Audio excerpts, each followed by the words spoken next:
You're listening to BQN. Assimilate the audio.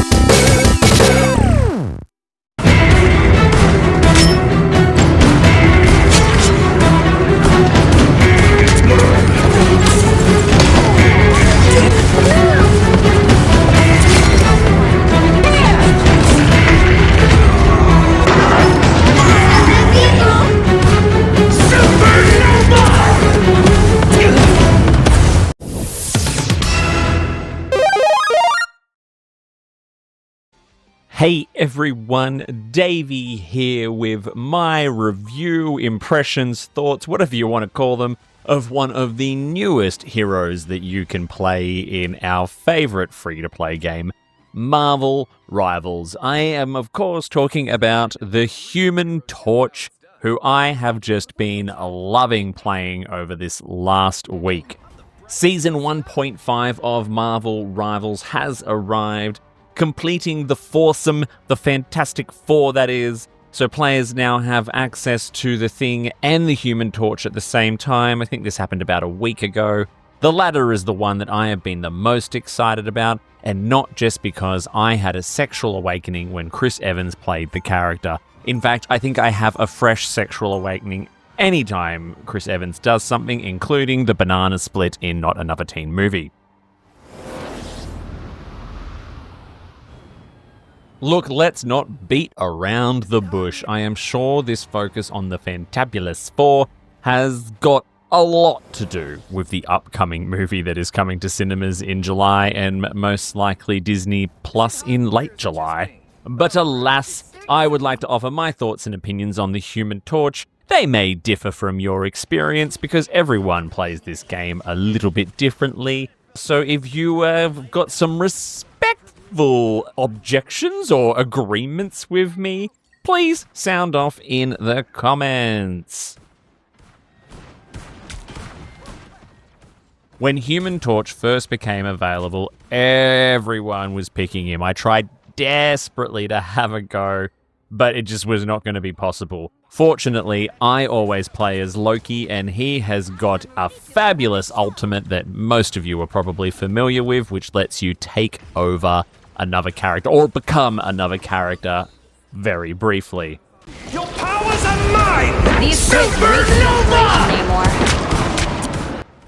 This gave me a tempting appetizer of the Human Torch that left me wanting more. It was an amuse-bouche that just had me absolutely drooling.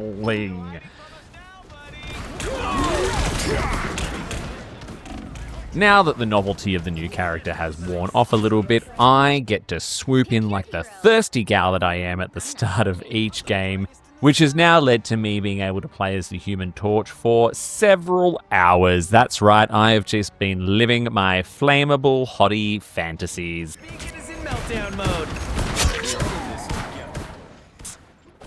The Human Torch is an airborne duelist who immediately feels like a blending of Iron Man and Storm. However, many subtle differences in his moveset differentiate Human Torch from his flying counterparts.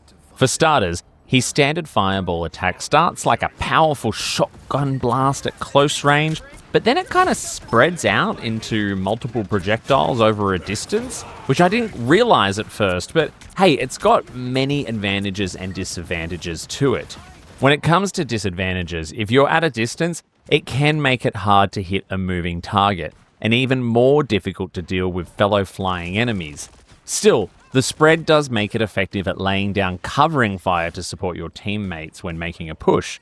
This feels considerably more effective than the narrow projectiles of Iron Man and Storm, and also quite a bit more versatile, especially given that it has a faster cooldown rate, so I rarely felt like I was stuck out in the open and unable to fire. This standard attack, when combined with the secondary Blazing Blast, makes Human Torch a formidable presence on any team. The secondary attack, the Blazing Blast, sends it's like a meteor of fire hurtling towards the ground, and it leaves this sort of flaming crater that causes damage to enemies if they walk over it. This is great for dealing damage for enemies who have shields up, and for combining with the primary attack to create choke points of hellfire. Many times I managed to hold off an entire enemy team in a doorway or narrow hallway with minimal backup. The Blazing Blast has 3 shots and does take longer to cool down, so alternating with the main attack will mean you seldom run out of firepower. It's great, I love it. The moves I enjoyed the least were the Plasma Body Shift and the Flaming Meteor. The former is a speed-up action to escape tricky situations, which was nowhere near as fast, nimble, or effective as Iron Man's similar move, where he also gets to then shoot a whole bunch of missiles at the end of it too, which is fabulous.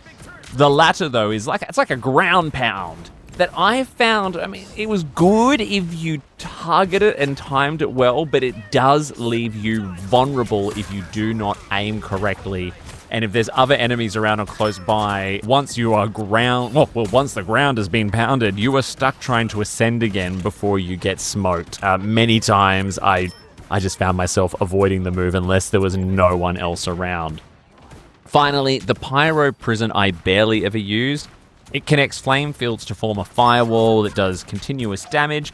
I found it very fiddly to get going in the heat of battle, so it just kind of didn't really get a look in from me. Actually, in the few days since making this video and uploading it, I played a little bit more and realized that it's actually one of my favorite moves. I love the way it creates a wall of fire that can trap enemies in place or completely surround them. It's really, really cool. Combos well with everything else. I love the Human Torch. Naturally, of course, everyone wants to know what the ultimate is like. Human Torch naturally has a flame-related move called the Supernova. The best part of a supernova is how it turns the Blazing Blast into several flaming tornadoes. This is one of those ultimates that is brutal and chaotic, and is so effective if you are being overwhelmed by an enemy team. You may not be able to take the entire team out, in the same way maybe Maximum Pulse does with Iron Man, but you will get most of them and cause the rest to flee and disperse as they try to avoid taking damage, giving your team a chance to surge forward. It's not my favorite ultimate, but certainly one that I have enjoyed using to date. Step aside and let a real hero show you how it's done. I'm not overly fussed with team-up abilities unless I'm playing with people I know. However, Human Torch has some that are worth taking advantage of.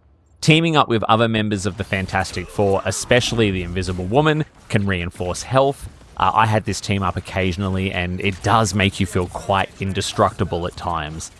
The other team up involves Storm. She can absorb one of Human Torch's flaming tornadoes to ignite her hurricane, and vice versa.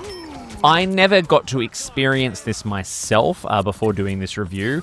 However, I did feel the pain from an opposing team that had this combo, and I have it on good authority from friend of the show, Stuart, that it is quote-unquote insane.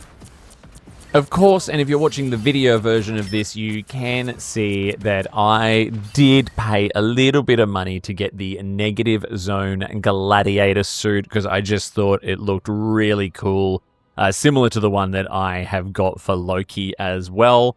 However, I have been reading up today that it is possible to get a Blood Blaze skin through playing ranked matches. Now, I don't play a lot of ranked matches, so I don't know if I'm likely to get it, but you do need to meet certain criteria in ranked matches before the end of Season 1, which we are halfway through. However, you will not receive it until the season is over. So, look, it could be worth pursuing. I get absolutely steamrolled every time I try a ranked match. I'm just not that good, and it kind of takes the fun out of it for me, but I know people love it, so hey, I am playing as Human Torch a lot. I may give it a go. Ultimately, I enjoy playing as flying heroes because they have a bit of versatility to them. Human Torch can deal quite a bit of damage at different ranges, whilst also providing support. However, I did find he was best done at sort of like a medium range distance, and His moveset is really, really good for getting him out of sticky situations. Like Iron Man and Storm, Human Torch feels less effective on some of the more confined maps or confined sections of maps. Not all of his moves are perfect, however, the key ones can be changed together to bring chaos and hellfire down on your enemies. I think I have added a new favourite to my go-to hero list when playing Marvel Rivals. Are you a fan of Flying Duelists? Which of the new Fantastic Four characters do you enjoy playing with, or are you finding that they are not quite hitting the mark for you? Sound off in the comments below, but remember, please keep it classy. And hey, I've been Davey, and I am one of the 2 Bargain Bin Gamers.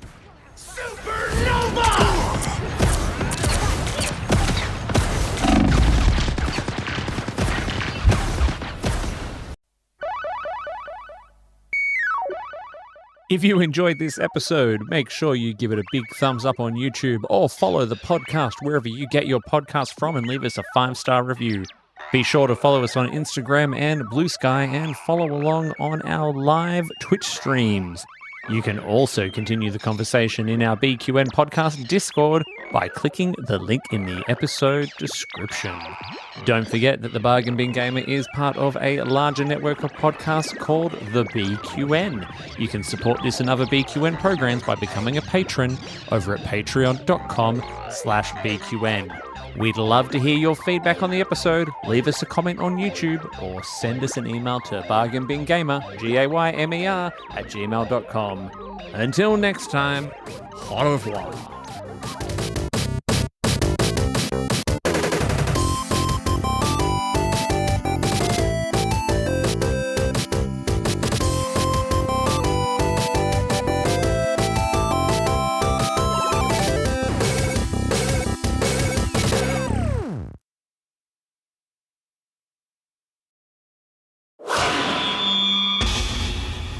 Double T Media.